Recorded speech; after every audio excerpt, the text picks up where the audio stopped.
কিরে আদিত্য, এই তুই আসছিস তো? আমাকে বললি জানাবি, কিন্তু তোর তো তারপর আর কোনো খবরই নেই। তোকে বলে রাখছি কিন্তু, তুই কোনো হাবি জাবি এক্সকিউজ দিলে আমি কিন্তু মানবো না, হ্যাঁ? আর তুই না এলে আমি কিন্তু বিয়ের পিড়িতেই বসবো না, বুঝেছিস? আরে ভাই, কাজের এত চাপ, কি করে যাই বল। এই তোর কি মনে হয় বলতো? আমি তোর সাথে ইয়ার্কি মারছি? আজ আমার গায়ে হলুদ, কাল আমার বিয়ে। দেখ, মানলাম তুই আমার গায়ে হলুদে থাকবি না, কিন্তু আমার বিয়েতে অন্তত থাকবি। তুই তো তোর যে কোনো কাজে আমাকে পাশে পেয়েছিস, বল? আর আমার বিয়েতে তুই আমার সবচেয়ে প্রিয় বন্ধু হয়ে আসবি না? এটা কি করে হয় বলতো? আরে ভাই, তোর সাথে মজা করছি। আসবো আসবো, এই তো অফিস থেকে ফিরলাম মাত্র, একটু পরে রেডি হয়ে বেরোচ্ছি। কাছাকাছি এসে তোকে আমি কল করব, ঠিক আছে? আচ্ছা, আর দিচ্ছিস তো রাত করে রওনা। কত করে বললাম আজকে অফিসটা ছুটি নিয়ে নে, নিলি তো না। আসার সময় সাবধানে আসিস, গ্রামের বাড়ি তো, রাতে একটু সাবধানে আসতে হয়, বুঝলি? আরে কিচ্ছু হবে না, রাত করে এমন কত চলাচল করেছি, কত জায়গায় গিয়েছি, তার কোনো হিসেব নেই। এসবের আমার অভ্যেস আছে, তুই টেনশন নিস না। এখন তাহলে ফোনটা রাখ, তোর সাথে কথা বলতে থাকলে আজ আমার আর বেরোনো হবে না। ঠিক আছে, রাখছি। হ্যাঁ আচ্ছা, ঠিক আছে। অমল আমার ছোট্টবেলাকার বন্ধু, ছোটবেলা থেকে দুজনে একসাথে বড় হয়েছি। তারপর আমি চলে আসি শহরে, আরো গ্রামে থেকে যাই। সারি সারি দালান কোঠার এই শহরে আবদ্ধ বাতাসে নাকি তার নিঃশ্বাস বন্ধ হয়ে আসে। অনেক বলেও তাই ওকে শহরে শিফট করাতে পারলাম না। কাজের জন্য তো আমাকে এখানে আসতেই হবে। তবে যে কোনো কাজে যেখানেই থাকি না কেন, আমরা দুজনেই কাছাকাছি চলে যাই। আজ অমলের গায়ে হলুদ, আগামীকাল বিয়ে। বারবার কল করে বলছে আমি না গেলে নাকি ও বিয়েই করবে না। অবশ্য বন্ধু আমার জন্য পাগল বটে, আমি না গেলে নির্ঘাত একটা না একটা পাগলামি করে বসবে। আমি সারাদিন অফিস করে যেতে রাজি ছিলাম না, আর ছুটি নেওয়ারও কোনো উপায় ছিল না। আজ শনিবার, আগামীকাল রবিবার আমাদের সাপ্তাহিক ছুটি। তাই চিন্তা করেছি শনিবার অফিস শেষ করে একেবারে রওনা দেব, রবিবারটা থেকে আবার চলে আসব। কিন্তু অফিস থেকে ফিরতে আজ একটু লেট হয়ে গেল। কাজ ছিল প্রচুর, কোনো রকমে শেষ করে এলাম। তাড়াহুড়ো করে দুমুটো খেয়ে নিলাম, দেরি করলে বেটা বেজায় চটবে। ভাগ্যিস ব্যাগটা আগে থেকে গুছিয়ে রেখেছিলাম, তাই আর দেরি হলো না।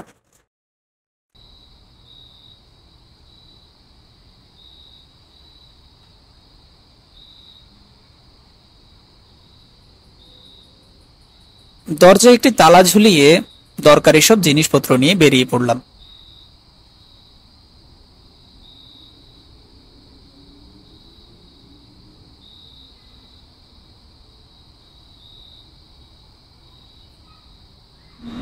তাড়াহুড়ো করে এসে পৌঁছলাম বসন্তপুর স্টেশনে।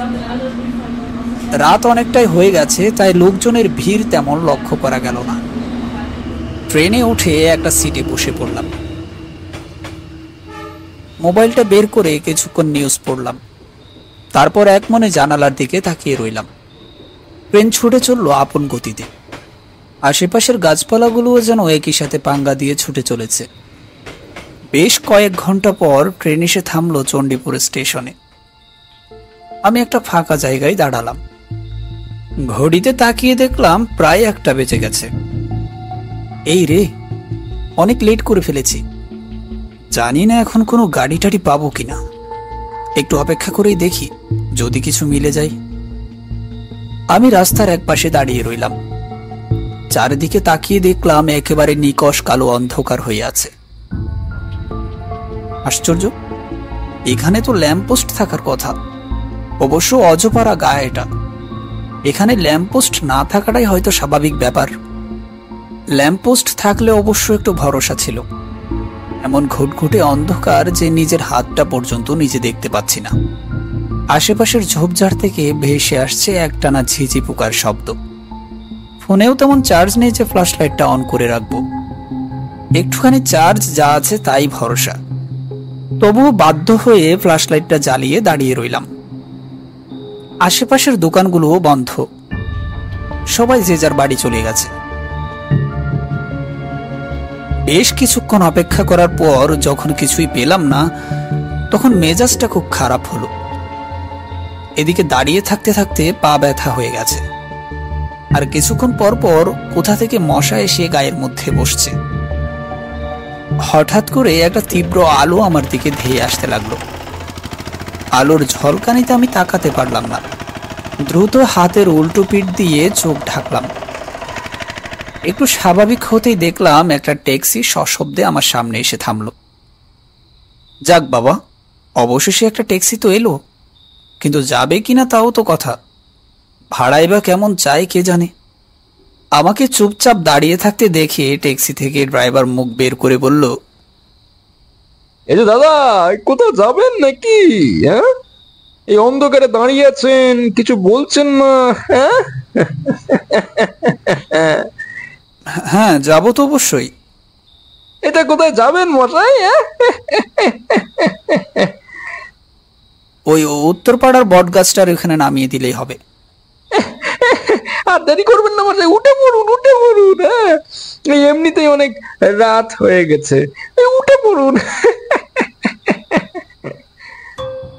আমি হা হয়ে চেয়ে রইলাম। ড্রাইভারটা পাগল নাকি?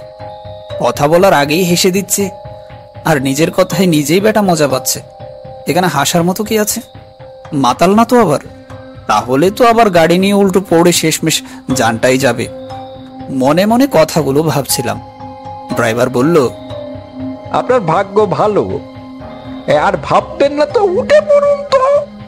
হ্যাঁ, আমরা তো সারা রাত কিন্তু এখানে দাঁড়িয়ে থাকতে হবে।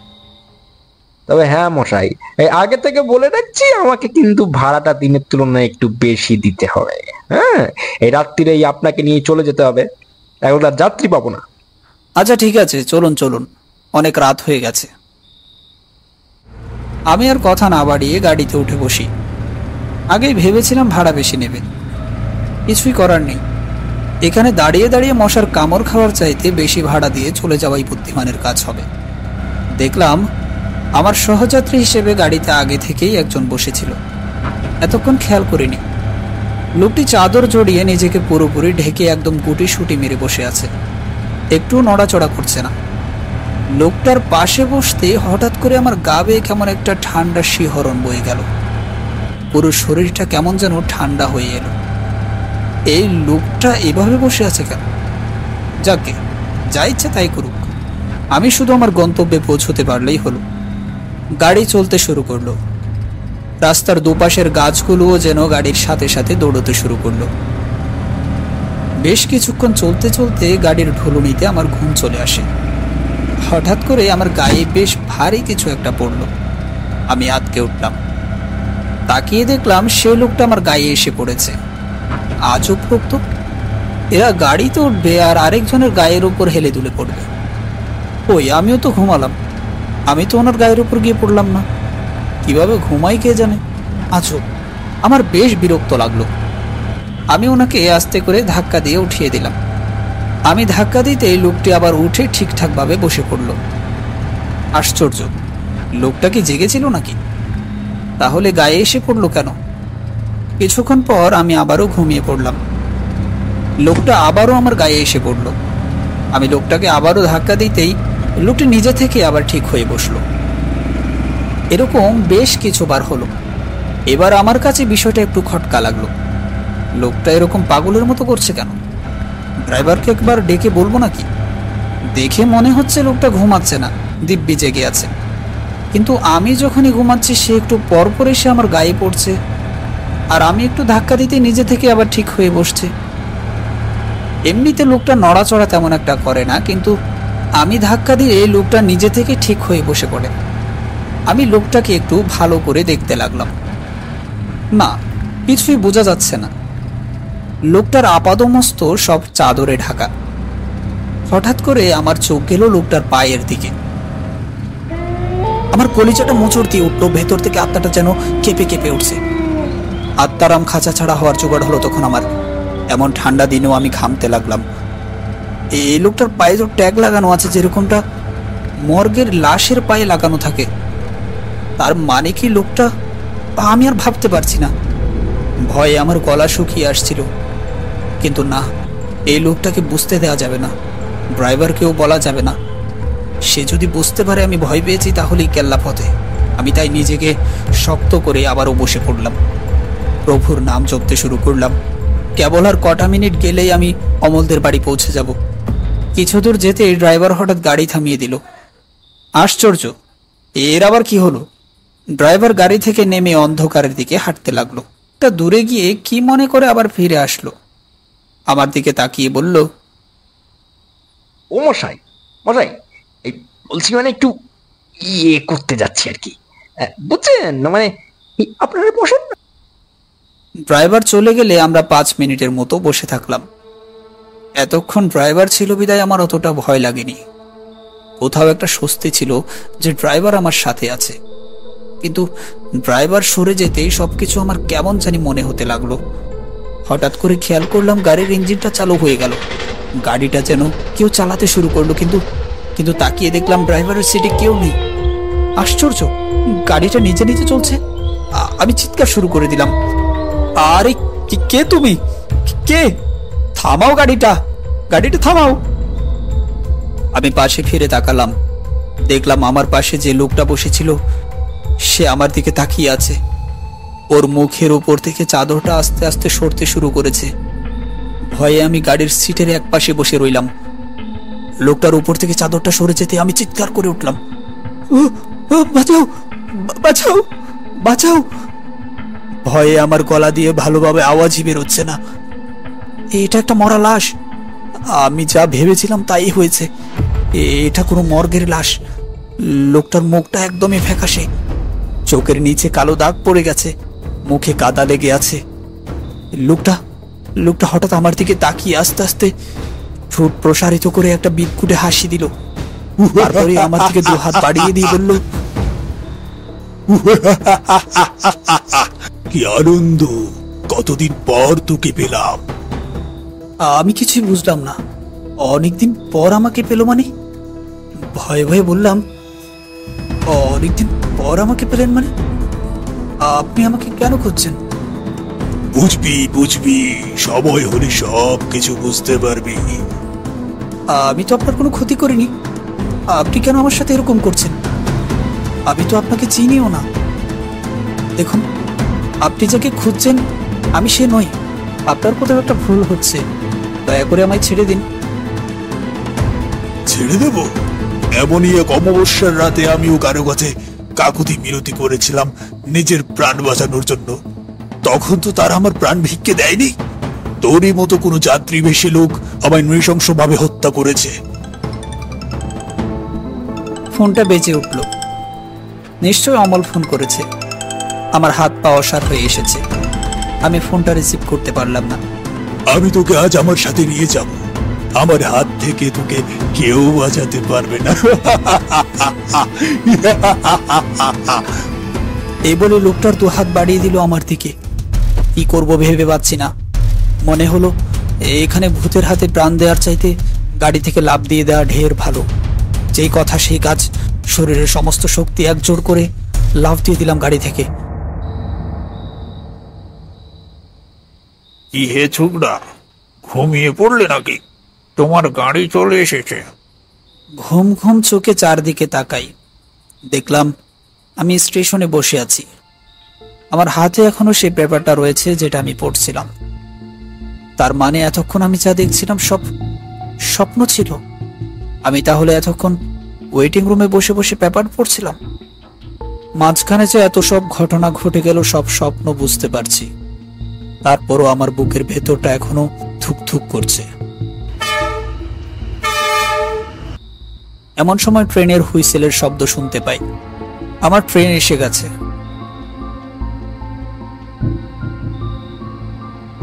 আমি ট্রেনে উঠে পড়লাম। রাতের ট্রেন, তাই যাত্রী তেমন একটা ছিল না।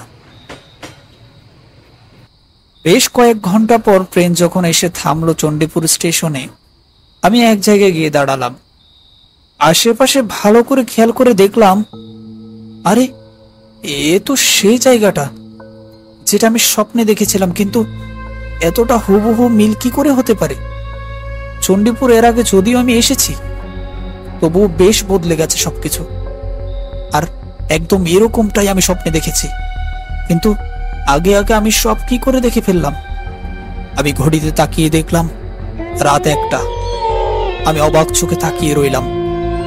তখনও রাত 1টা ছিল। এবার আমার আরো বেশি ভয় হতে শুরু করলো। সবকিছু কেমন মিলে যাচ্ছে আমার স্বপ্নের সাথে। তাহলে কি? আমি আর ভাবতে পারছি না। চারদিক ঘুটঘুটে অন্ধকার। এমন সময় একটা ট্যাক্সি এসে আমার সামনে থামলো।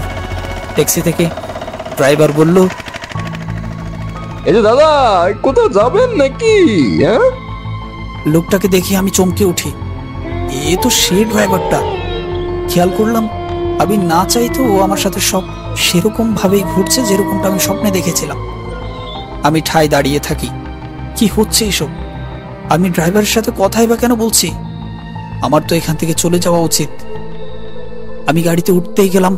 হঠাৎ করে গাড়িতে তাকিয়ে দেখি সেই লোকটা সে একইভাবে চাদর মুড়ি দিয়ে গুটিসুটি মেরে বসে আছে। আমার সারা শরীর বেয়ে একটা শীতল স্রোত প্রবাহিত হয়ে গেল। আরে এটা আমি কি করতে যাচ্ছি? আমি সেই ট্যাক্সিতেই উঠতে যাচ্ছি আবার। সমস্ত ঘটনাই তো একই রকম মনে হচ্ছে। সেই একই স্টেশন, একই সময়, সেই ড্রাইভার, সেই লোকটা। এসবের কি ব্যাখ্যা হতে পারে আমি জানি না। আমি কি তাহলে কোনো ধাঁধার মধ্যে ফেসে যাচ্ছি? না না না, আমি আর কিছুতেই উঠবো না। আমাকে এই ট্যাক্সি থেকে যত সম্ভব দূরে পালাতে হবে, নয়তো প্রাণ বাঁচানো মুশকিল হয়ে পড়বে। আমাকে দাঁড়িয়ে দাঁড়িয়ে চিন্তা করতে দেখে ড্রাইভার বলল, ও মশাই, এই হলোটা কি? হ্যাঁ, কি ভাবছেন বলুন তো? আরে বাসায় আমার দেরি হয়ে যাচ্ছে। যাবেন নাকি যাবেন না? হ্যাঁ, না ভাই, আমি যাব না। কি বলেন কি? হ্যাঁ, একা একা দাঁড়িয়ে থাকবেন? আরে ভাড়ার কথা শুনলেই আপনাদের মাথাটা গরম হয়ে যায় না? ভাড়া না হয় একটু কমই রাখলাম। হ্যাঁ, এই উঠুন উঠুন উঠুন উঠুন তো। না, যাব না। আপনার সমস্যা কি? জোর করে গাড়িতে উঠাবেন নাকি? যান তো, যান এখান থেকে। মাইনি বলেছিলাম লোকটার ভালোর জন্য একা একা দাঁড়িয়ে থাকবে, কিন্তু ভাড়ার জন্য উঠবে না। অনুরোধ করলে উল্টে আবার ধমকে দেবে। ধরো এটা, একা রাস্তায় দাঁড়িয়ে দাঁড়িয়ে মর। টাকা যখন তোর বেশি প্রিয়। হ্যাঁ, যত সব। ট্যাক্সি ড্রাইভারটা সেখান থেকে বিড়বিড় করতে করতে চলে গেল। একটুর জন্য প্রাণে বেঁচে গেছি। যাক, বেঁচে গেছি সেই বেশ। কিন্তু এখন কি করব? রাতটুকু কোথায় কাটানো যায়? সামনে তাকিয়ে দেখলাম মাচা মতো কিছু একটা দেখা যাচ্ছে। বাহ, জায়গাটা বেশ তো। যদি না কোনো চোর ডাকাত থাকে তাহলে জায়গাটা একদম পারফেক্ট। কোনো রকমে রাত পার করে দেওয়ার জন্য আমি সেখানে গিয়ে বসলাম। আজ সকাল থেকেই আকাশটা মেঘলা হয়ে আছে। কিছুক্ষণ পরপর বিদ্যুতের ঝলকানি, সাথে দমকা বাতাস। হয়তো এক্ষুনি বৃষ্টি নামবে। মিনিট 10 পর মুষলধারে বৃষ্টি শুরু হলো। এমন সময় আবারও অমল ফোন করলো। আরে আদিত্য, তুই এখন কোথায় আছিস? আমি তো তোদের স্টেশনে এসে নামলাম কিছুক্ষণ হলো, কিন্তু ওই যে বৃষ্টির কারণে আর বেরোতে পারছি না। আচ্ছা, তুই কোনো টেনশন নিস না। আর কিছুক্ষণ একটু অপেক্ষা কর। আমি আমার ছোট ভাই সুব্রতকে পাঠাচ্ছি এক্ষুনি তোকে নিতে। আচ্ছা আচ্ছা, ঠিক আছে।